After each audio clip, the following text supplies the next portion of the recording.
নমস্কার, tutor topic চ্যানেলের পক্ষ থেকে সবাইকে স্বাগতম।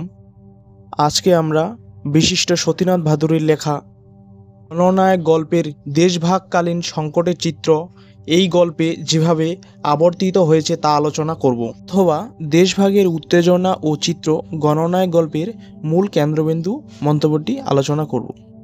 বাঙালি জাতির জীবনে এক ট্র্যাজিক ঘটনা দেশভাগ। বাঙালির অবস্থানকে নিয়তির হাতে বলি দেওয়া, স্বভূমি স্বস্থান থেকে বিচ্যুত করার এক ঐতিহাসিক চক্রান্ত। যে চক্রান্তে বলি হয়েছে শত শত বাঙালি, বাঙালির ভাগ্য বিপর্যয়, বাঙালির অস্তিত্ব নাশের এক সুগভীর চক্রান্ত চলেছিল সেদিন। তেমনি স্বভূমি হারানোর বেদনা কত ভয়ানক তা উঠে এসেছে আলোচ্য গল্পে। গণনায়ক গল্পের প্রেক্ষাপট দেশভাগ। দেশভাগকে কেন্দ্র করে মানুষের অস্তিত্বের সংকট কত বড় হয়েছিল তা নিয়ে কাহিনী বিবর্তিত হয়েছে। নিজের স্বভূমি পড়বে এই নিয়ে এক অস্থিরতা ও বিভীষিকায় কেটে গেছে কিছুদিন। আরুয়া খোয়ার হাট ঠিকই ছিল, কিন্তু মুনিমজি সংবাদ বহন করে আনতেই তা অস্থির হয়ে যায়। শাহজি ইজারাদার প্রত্যেকেই জানতে চায় নিজের ভূখণ্ড কোন দিকে পড়ল। আরুয়াখোয়া পূর্ণিয়া জেলায় তা হিন্দুস্তানেই থাকবে, কিন্তু অন্য প্রদেশগুলি নিয়ে সংকট দেখা দেয়। মালদা, দিনাজপুর, জলপাইগুড়ি কোন দিকে যাবে তা নিয়ে হিন্দু মুসলিম এক প্রশ্নের সম্মুখে পড়ে। অচ্ছিমদি জানতে চায় মিরপুর কোন দিকে পড়েছে। পোড়াগোসাই জানতে চায় বজরগা কোন দিকে গিয়েছে। হিন্দু মুসলমানের মিলিত সহাবস্থানকে কেউ কাউকে সন্দেহ করেনি, কিন্তু আজ সকলেই অচ্ছিমদির দিকে যেন সন্দেহের দৃষ্টিতে তাকিয়েছি।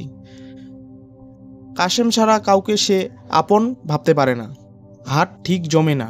সকলের মুখেই কমিশনের রায় নিয়ে প্রশ্ন। কুলকে সামনে রেখে দুটি জনজাতি পৃথক ভাগ হয়ে গেছে। হিন্দু মুসলিম পৃথক দেশের চিন্তায় দিন কাটাচ্ছে। পুলের ওপারে রেলিংয়ের ওপর লাগানো হয়েছে সবুজের ওপর চাঁদতারা দেওয়া লীগের ঝান্ডা। পুলের এদিকে দেওয়া হয়েছে কংগ্রেসি তিরঙ্গা পতাকা। ওদিকে একদল চিৎকার করে লে লিয়া হ্যায় পাকিস্তান, ব্যাট গয়া হ্যায় হিন্দুস্তান। এদিকে একদল চিৎকার করে বন্দে মাতারাম, জয় হিন্দ। দুই জাতি স্পষ্ট বিভাজিত হয়ে যায়। মুনিমজি বারবার বোঝানোর চেষ্টা করে, ক্রমাগত উদ্বাস্তুদের আগমন ঘটতে থাকে। ইজারাদার চেষ্টা চালিয়ে যায় গোপালপুর থানাকে কিভাবে পাকিস্তানে নিয়ে যাওয়া যায়। দর্পণ সিংয়ের পিতা চান শ্রীপুর যেন হিন্দুস্তানেই থাকে। আসলে রেডক্লিফ ছিলেন সীমানা নির্ধারণের দায়িত্বে।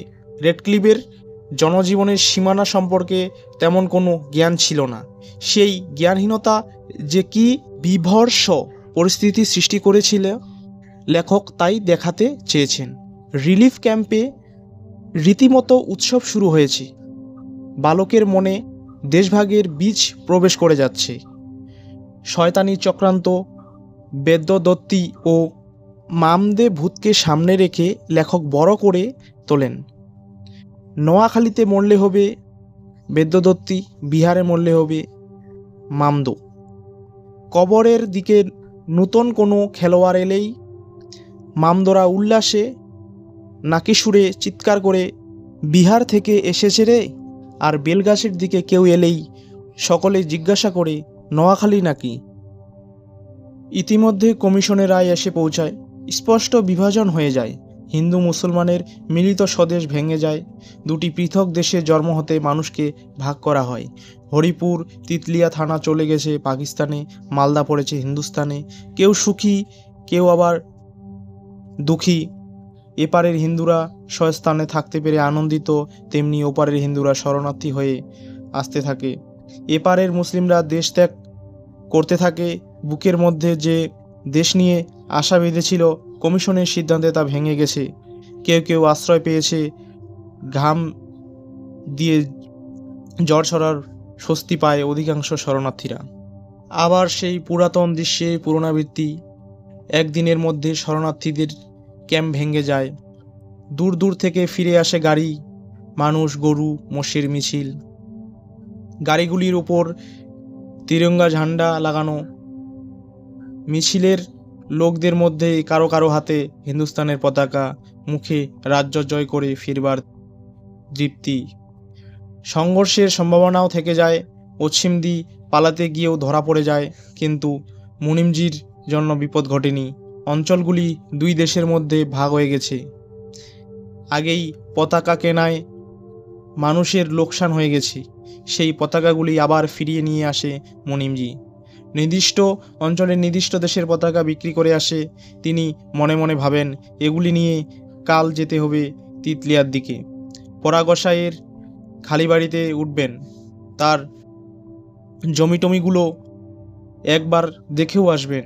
সেখানে বেচতে হবে এই পাকিস্তানের ঝান্ডাগুলো, আর সেখানে জোগাড় করতে হবে সেখানকার অপ্রয়োজনীয় হিন্দুস্তানের পতাকাগুলি। একই জিনিস দুবার করে বেচবেন। একটি সহভূমি রাষ্ট্রের নিয়মে দুভাগে ভাগ হয়ে গেল।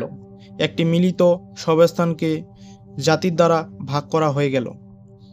বহু মানুষ দেশ হারালো, জাতির দ্বারা দেশ ভাবনা গড়ে উঠল।